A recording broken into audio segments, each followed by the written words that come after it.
irmãos, então eu quero continuar conversando sobre o que nós começamos a falar pela manhã. Então, tem sido o nosso tema desses dias, desse mês, falar sobre as conspirações do Natal. E eu quero mais uma vez explicar para você qual é a ideia quando a gente fala das conspirações ou da conspiração do Natal. Qual é a proposta? Qual é a proposta de se falar da conspiração do Natal? A ideia que estava no nosso coração era de conversar com a igreja nesses dias acerca da profundidade do que é o Natal. Então, a palavra conspiração, ela tem um significado no dicionário. A palavra conspiração no dicionário significa trama, plano.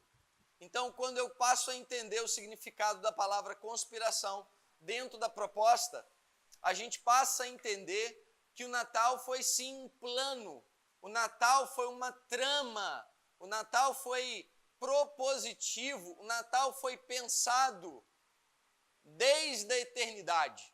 Então, hoje pela manhã nós demos bastante ênfase a um Natal que já aconteceu na eternidade, antes da fundação do mundo.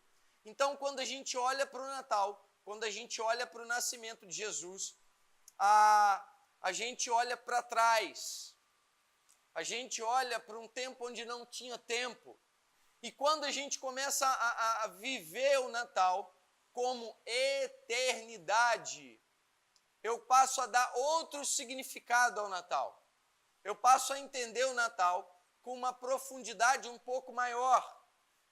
Visto que agora eu olho para o Natal não só como o nascimento de Jesus. O Natal é o próprio Deus que se encarna, um Deus que não precisava se encarnar, um Deus que já estava em glória, um Deus que decide da sua própria vontade, expressando todo o seu amor, viver alguns anos junto com a humanidade limitado, como um ser extremamente limitado. O Natal não é só o nascimento de Jesus. O Natal é o próprio Deus da eternidade, de toda a glória, que toca a humanidade. E nós vimos que esse plano, ele não é um plano que ele não foi uma cena criada de repente no meio da história. O Natal, ele foi concebido antes da fundação, antes da própria criação do homem. Antes que o homem fosse criado ou pecasse, já estava na mente e no coração do próprio Deus o Pai, do próprio Deus o Filho e do próprio Deus Espírito, que o Natal existiria. Bem como estava também no coração do Pai que o homem desobedeceria a lei e precisaria de alguém pagar o preço pelo pecado dele. Antes da criação do homem, então ficou definido que Jesus precisaria vir, o Natal. Se nós entendemos que o Natal é o nascimento de Jesus, Jesus nasce para os propósitos eternos antes da fundação do mundo. Antes da fundação do mundo fica decretado que Jesus nasceria. O Natal, ele é fundado, ele acontece antes da fundação do mundo. Nós vimos isso com profundidade. Olhamos alguns textos no livro de João, podemos perceber também que ele que veio do céu estava com o Pai, veio nos trazer instruções acerca do reino. E eu quero conversar um pouco sobre o que vai acontecer agora depois do pecado e como Deus vai conduzir a história até o nascimento. Visto que era um plano eterno, Deus agora vai se revelar, Deus vai se mostrar ao longo de todo o Antigo Testamento até chegar ao ápice do nascimento, do próprio nascimento. E se a gente começar a olhar todas as profecias, se a gente começar a olhar tudo que foi falado acerca de Jesus, acerca do nascimento do Messias, a gente vai perceber e vai chegar num dado de aproximadamente 300 profecias no Antigo Testamento. O Antigo Testamento ele vai mostrar um pouco mais de 300 profecias a respeito do nascimento de Jesus. Então, o que acontece é, Deus cria o homem. a partir da criação e do pecado, ele já entra em ação com um plano de redenção. Antes da fundação do mundo, Deus já sabia que o homem ia pecar. E Deus cria o homem junto com o Pai, com o Espírito Santo, junto com o Filho e o Espírito Santo, a partir da queda do homem. Agora Deus coloca em plano, em ação, o plano da chegada do Messias. O único jeito do homem viver era vivendo a vida de Jesus. Então o que vai acontecer em todo o Antigo Testamento? Todo o Antigo Testamento ele vai ser trabalhado ponto por ponto, versículo por versículo, capítulo por capítulo, até chegar no nascimento do próprio Deus em Cristo Jesus. Todo o Antigo Testamento vai apontar, certamente você já ouviu falar sobre isso, que todo o Antigo Testamento aponta para o nascimento, aponta para Jesus, aponta para os feitos de Jesus. E o que eu quero explicar para você é que dentre todo esse Antigo Testamento, existem mais de 300 profecias.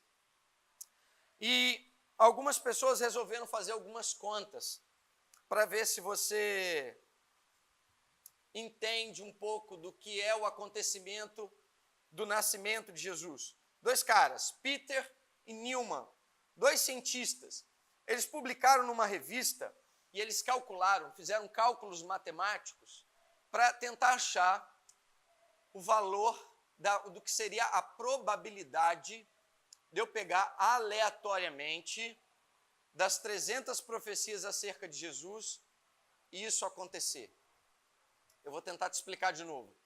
Se eu pegar o Antigo Testamento todo, eu tenho pouco mais de 300 profecias acerca do Messias, onde ele ia nascer, o que ia acontecer com ele ao longo da vida, como ele ia morrer. Eu tenho 300 afirmações de como seria o Messias. E esses dois homens, Peter e Newman, eles pegaram e calcularam, veja bem o que esses homens fizeram. Eles calcularam a probabilidade de 8 das 300 profecias acontecerem, 8 das 300 profecias aleatórias acontecerem na vida de um único homem. Para você entender melhor o que esse pessoal fez, a questão é a seguinte: qual é a probabilidade do evento nascimento de Jesus ter acontecido ao acaso? Como é que esses caras foram entender isso? Então, quer dizer, vamos pegar as 300 profecias e vamos calcular, mais ou menos, qual seria a probabilidade de 8 das 300 acontecer na vida de um homem comum hoje. Aleatoriamente. Quer dizer, se tem 300 profecias que se cumprem, todas elas, na vida de Jesus, qual seria a probabilidade disso, de 8 dessas 300 acontecer na vida de um homem? Eles chegaram a um valor de aproximadamente uma probabilidade, uma chance em 10 elevado a 17. De repente você não entendeu isso. Qual é a chance de um único homem cumprir 8 das profecias acerca do Messias no Antigo Testamento? A chance de um único homem cumprir 8, não estou falando das 300, eu estou falando de 8. 8 dessas profecias é uma chance em 10 elevado a 17. Eu não consigo nem falar esse número. 10 elevado a 17 é a mesma coisa que você pegar um caderno e colocar o número 1 e colocar 17 zeros depois. Você imagina o tamanho desse número? Esse número que eu não consigo nem falar, esse número, qual é a chance disso acontecer em uma única pessoa? É uma chance dentre todo esse número gigante que você colocou no caderno. Então, de novo, você escreve o número 1 e escreve 8 zeros do lado do número 1. 8 não, perdão. Você escreve 17 zeros do lado do número 1. Qual é a possibilidade de 8 das profecias do Antigo Testamento acontecer na vida de um homem? É uma dentre todo esse universo. De 1, 0, 0, 0, 0, 0, 0, 0, 0 e por aí vai. De repente, esse número ainda não tocou o seu coração. Então, o pastor Ricardo Agreste, quando ele cita esse dado numa das mensagens dele, ele fala que alguns irmãos da igreja dele resolveram colocar esse número de uma maneira mais para a gente conseguir entender, porque é um número muito grande. E os irmãos matemáticos da igreja dele, que fizeram esse cálculo, eles disseram que a probabilidade de 8 das 300 profecias acontecer na vida de um homem é a mesma probabilidade que você tem de achar. Então, imagina só que eu pegue todo o sul do nosso país. Rio Grande do Sul, Paraná. Se eu pegar toda a região sul do nosso país e mais metade do estado de São Paulo, está aí na sua cabeça mais ou menos, eu pego todo esse pedaço geográfico e encho toda essa área geográfica de moedas de R$1. Está entendendo o que eu estou falando? Se eu pegar todo o sul do nosso país, todo o espaço geográfico dele e colocar moedas de R$1, eu encher ele de moedas de R$1, a possibilidade de 8 das 300 profecias que se cumpriram em Jesus, Jesus cumpriu as 300, mas a possibilidade de 8 dessas 300 se cumprirem na vida de um único homem é a mesma probabilidade que você tem de achar uma moeda de R$1 virada usando todo o sul, toda a área geográfica do sul do nosso país. Você conseguiu imaginar isso? Se eu cobrir toda a geografia do nosso país, na parte sul toda, com moedas de R$1, e apenas uma dessas moedas eu virar ela, e eu falar assim, procure a única moeda que está virada, é a mesma probabilidade de 8 profecias se cumprirem na vida de um homem. Jesus, o nascimento de Jesus, é um evento coordenado e não um evento aleatório. O aleatório não combina com o plano de Deus no nascimento de Jesus. Tudo que a Bíblia fala acerca de Jesus, as profecias que se cumprem na vida de Jesus, matematicamente seria extremamente improvável que se cumprisse na vida de alguma outra pessoa aleatoriamente. Mas João, de que maneira isso fala comigo? Isso fala com você de um Deus que coordena todas as profecias do Antigo Testamento, de um Deus que está guiando o Antigo Testamento, de um Deus que anuncia no Antigo Testamento acerca da vinda do Filho como evento único. De um Deus que coordena toda a história para culminar no nascimento de Jesus como um evento único dentro da história da humanidade. Eu queria te convidar a abrir hoje o livro de Miqueias.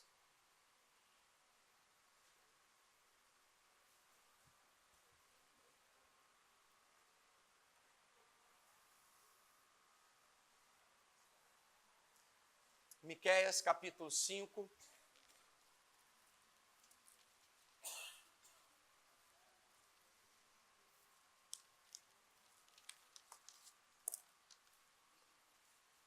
Miqueias, capítulo 5, a partir do verso 2.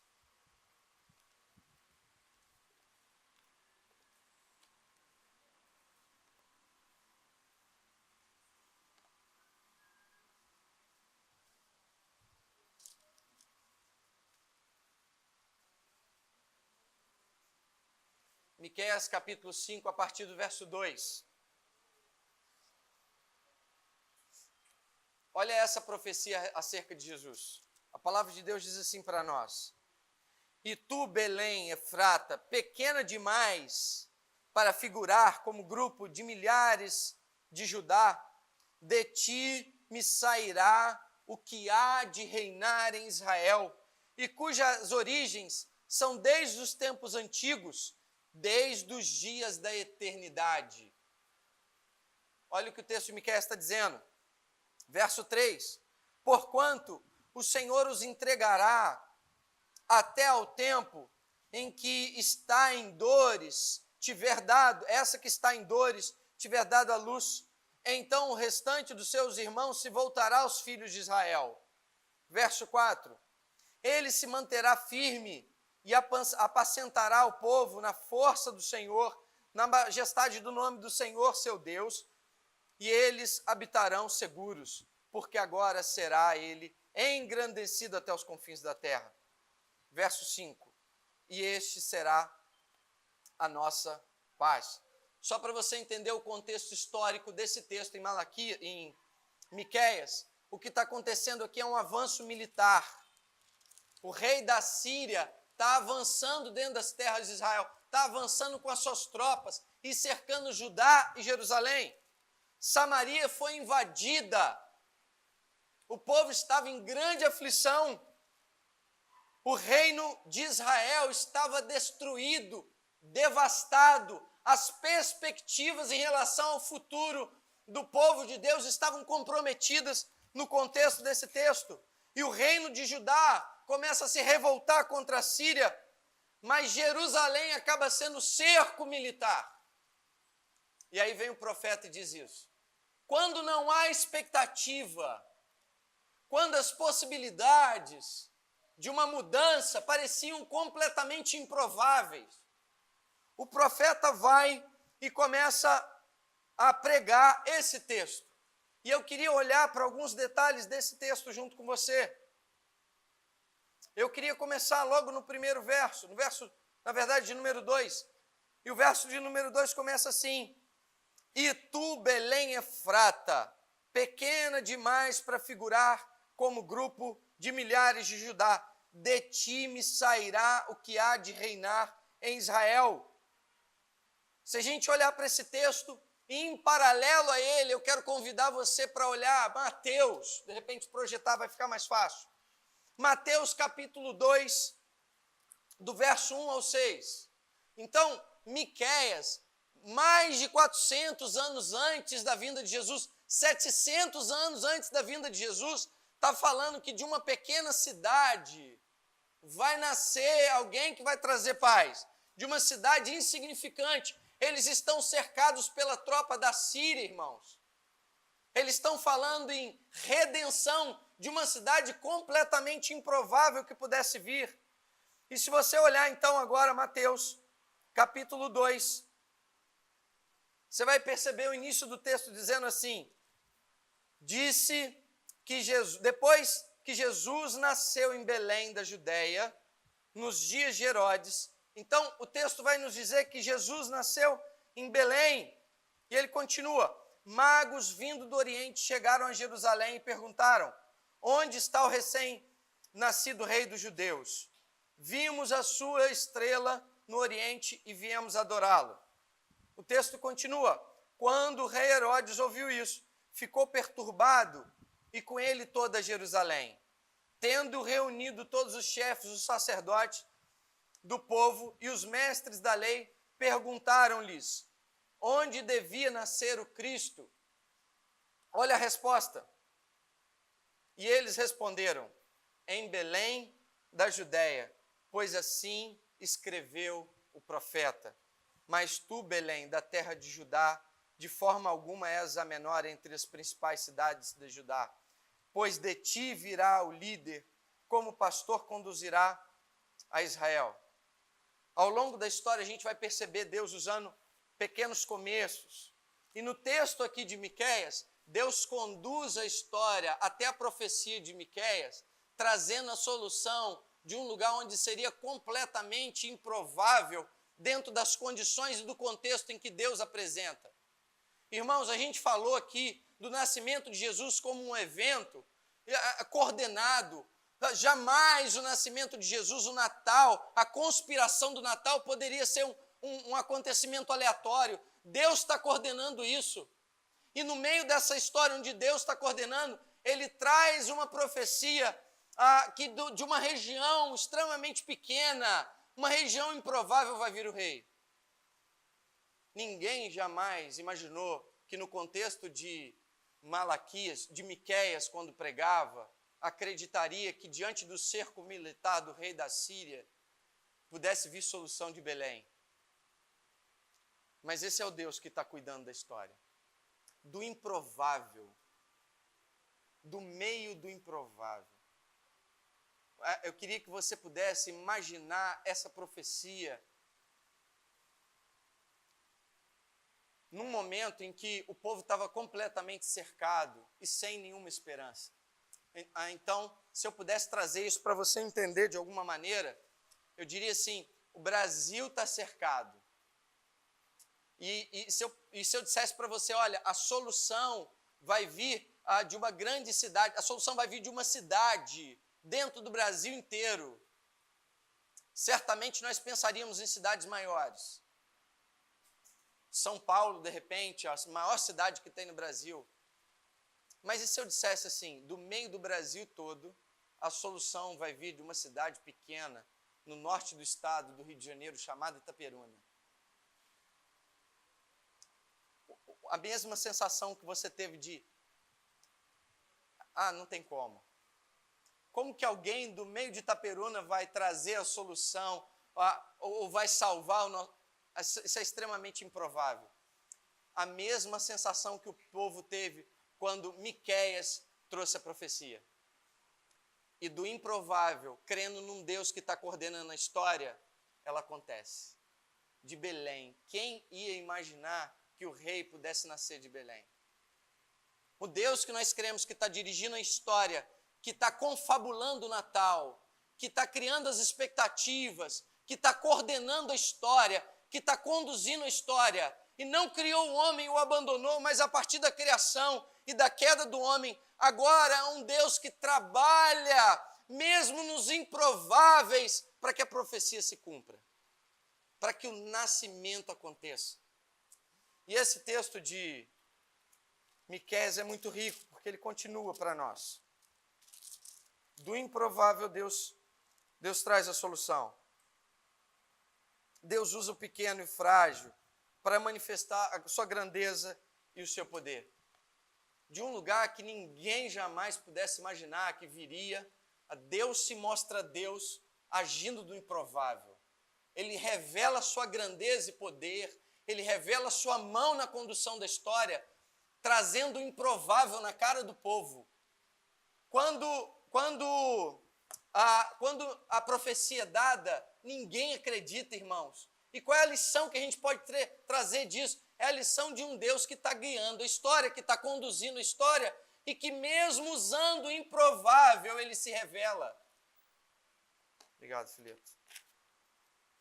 E a gente continua. Miqueias.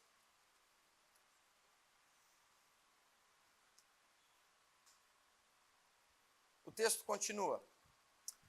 Mas tu, Belém Efrata, pequena demais para figurar como grupo de milhares de Judá, de ti me sairá o que há de reinar em Israel. E agora? E cujas origens são desde os tempos antigos, desde os dias da eternidade. A pergunta é, qual é a probabilidade no meio de um cerco de uma profecia dessa acontecer? O cara está falando, o profeta está dizendo que o rei vai nascer, que de Belém vai nascer dentre toda Judá. Qualquer outra cidade podia nascer alguém para governar, mas ele está dizendo que da cidade mais improvável vai acontecer. E olha o que ele continua dizendo. Esse que vai nascer é desde a eternidade. E eu queria fazer um paralelo com o texto para você ver a profecia se cumprindo. João capítulo 1, verso 1 e 2. Suas origens estão no passado distante, em tempos antigos. Olha o que João diz para nós. João capítulo 1, verso 1 e 2. E no princípio era aquele que é a palavra. E ele estava com Deus, e era Deus. Ele estava no princípio, ele estava com Deus no princípio. Jesus é exatamente esse da profecia. A profecia diz a respeito de um Messias que vai vir, que vem de uma cidade improvável, e esse Messias vai vir, a solução vai vir desde a eternidade. Essa solução ela não é o nascimento, mas ela já existe desde a eternidade. João, quando vai escrever acerca do nascimento de Jesus, ele apresenta a eternidade em Cristo. Quer dizer, a profecia de Miqueias se cumpre quando Jesus nasce. Porque ele não é um fato só do nascimento, ele existe na eternidade. Existe um outro texto que fala acerca disso. Colossenses capítulo 1, verso 17.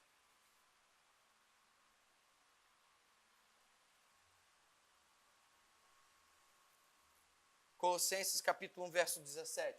E a palavra de Deus diz assim: Ele é antes de todas as coisas, e nele tudo subsiste. Qual era a probabilidade de, numa única profecia de Miqueias, se revelar na vida de Jesus? Um nascimento de uma cidade completamente improvável. Alguém que ele não é desde o nascimento, mas é pregado que ele é desde a eternidade. E mais, eu quero voltar no texto de Miqueias, verso 3. Porquanto o Senhor os entregará até o tempo em que está em dores, esta que está em dores tiver dado à luz. Então o restante dos seus irmãos voltará aos filhos de Israel. Eu queria convidar você a abrir Isaías, capítulo 7, verso 14. Quer dizer, Miqueias falou de uma mulher que vai dar à luz. Isaías também fala de uma mulher dando à luz. Isaías capítulo 7, verso 14. Por isso o Senhor mesmo lhes dará um sinal. A virgem ficará grávida e dará à luz um menino e o chamará Emanuel.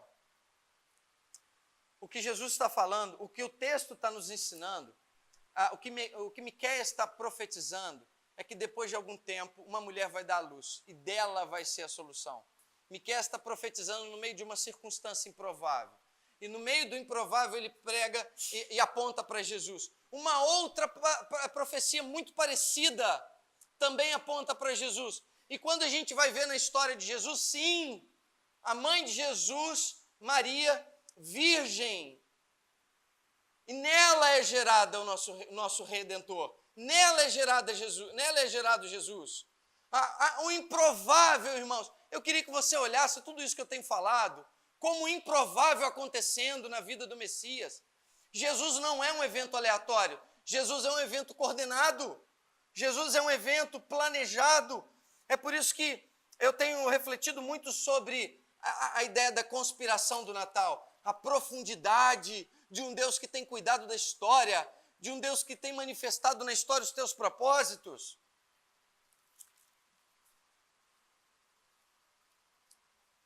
E no próprio verso 3, a parte B, nós temos assim: e o restante dos seus irmãos voltará aos filhos de Israel. Então, o restante dos seus irmãos voltará aos filhos de Israel. Aqui eu quero me ater um pouco, porque há uma diferença na perspectiva desse texto. A gente percebe a queda. Desde a queda do homem, o que Deus vai fazer ao longo da história é trabalhar em uma redução progressiva. Como assim? Primeiro, Deus vai lidar com todos os povos da terra. De todos os povos da terra, ele vai escolher um povo. Ele vai lidar agora com Israel. De todos os povos da terra, agora Deus escolhe um povo para ser seu. Dentro de Israel, ele escolhe uma tribo, Judá. Dentro de Judá, ele vai criar uma linha remanescente. Então, dentro da linha de Judá, nós temos Davi, e a partir de Davi vem Jesus. O que está acontecendo aqui, irmãos? Deus tem todos os povos e escolhe um povo. Dentro do povo, ele escolhe uma tribo. Dentro da tribo, ele escolhe um descendente. Dentro do descendente, ele trabalha para o nascimento e vem Jesus. Só que depois do nascimento, eu tenho uma mudança de perspectiva. Quando Jesus vem, e ele é o Messias, ele nos apresenta agora uma expansão progressiva. O que seria essa expansão progressiva? Depois da vinda de Jesus, ele começa a lidar com os discípulos. E depois dos discípulos, ele prega para os discípulos, e os discípulos, num primeiro momento, vão pregar para judeus. Então, olha o que está acontecendo. Então, primeiro eu tenho 12 discípulos, depois eu tenho um grupo de judeus. Depois dos judeus, eu tenho o evangelho alcançando a Judéia e a Samaria. Depois da Judéia e a Samaria, eu tenho uma ordem para alcançar os confins da terra. E até hoje a gente cumpre essa missão. As coordenadas de um Deus que dirige a história. O homem peca, ele tem todos os povos, escolhe um povo. Olha como é que vai diminuindo os degraus. Dentro do povo, ele escolhe uma tribo. Dentro da tribo, ele escolhe um remanescente, um descendente. Dentro da linhagem de Davi, ele trabalha o nascimento de Jesus. Eu estou caindo, a escada está descendo. E em Jesus, eu tenho uma nova configuração do plano eterno de Deus. Porque quando eu olho para o Natal e entendo que o Natal é uma conspiração, a pergunta que eu posso fazer é, aonde que essa conspiração vai dar? Se o Natal é a conspiração, existe uma conspiração para que o Natal aconteça, qual é a perspectiva pós-Natal? Depois do nascimento, qual é o plano? A continuidade da trajetória de Deus. E aí, a partir de Jesus, que é a anunciação, o Evangelho, o Antigo Testamento anuncia de Jesus, Jesus vem. E ele começa agora uma ascendente dentro de um Natal que é coordenado e toca a gente hoje. De um Natal que é confabulado e toca a nossa história. A partir de Jesus, agora ele chama 12. Com esses 12 ele trabalha, ele conversa, ele prega, ele mostra o reino. Dos 12 ele dá uma missão. Dos 12 eu começo a alcançar a Judéia e a Samaria, que são as cidades mais próximas. Mas o evangelho não tem limite geográfico mais. E a partir da Judéia e Samaria, o objetivo é alcançar os confins da terra. E o nascimento, aquele que é eterno, que tem um Deus que conduz a história, nasce e a história não acaba. Quando eu olho para o Natal hoje, eu vejo a eternidade em Cristo, eu vejo um Deus que guia a história, e eu olho para frente num Deus que está coordenando o que vai acontecer ainda, irmãos. A gente está dentro do plano. Quando a gente fala na conspiração do Natal, a gente se inclui dentro desse plano, porque a partir da vinda do Messias, eu tenho uma progressão. O Natal toca a nossa vida hoje, apontando para um evangelho que precisa ainda ser pregado até os confins da terra. O Natal toca a nossa missão. O Deus que está coordenando a história até o nascimento, continua coordenando a história depois do nascimento. O toque de Deus na história hoje passa pela minha e a sua vida que está aqui. A conspiração do Natal não termina com o nascimento. O nascimento de Jesus aponta para um lugar que é a eternidade. E através do nascimento de Jesus, nós hoje assumimos a missão de pregar aos irmãos que Miqueias profetizou lá no Antigo Testamento. Pastor, o que você quer dizer com isso? Eu quero dizer que Miqueias está se cumprindo hoje. Mais uma vez. A cada um que rende o coração a Jesus, Miqueias se cumpre. A cada um que vê Jesus como Senhor e Salvador e agora se torna irmão, filho do mesmo Pai, Miqueias se cumpre. Olha de novo para o texto.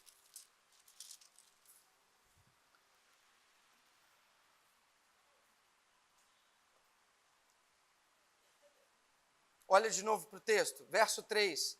Portanto, o Senhor os entregará até o seu tempo em que está em dores, tiver dado a luz. Então, o restante dos seus irmãos, de quem? Desse que vai vir da pequena cidade, o restante dos seus irmãos voltará aos filhos de Israel.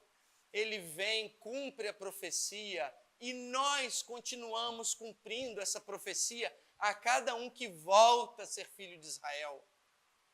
A profecia se cumpre em Jesus, irmãos, mas ela toca a nossa vida e assume, e nós assumimos essa missão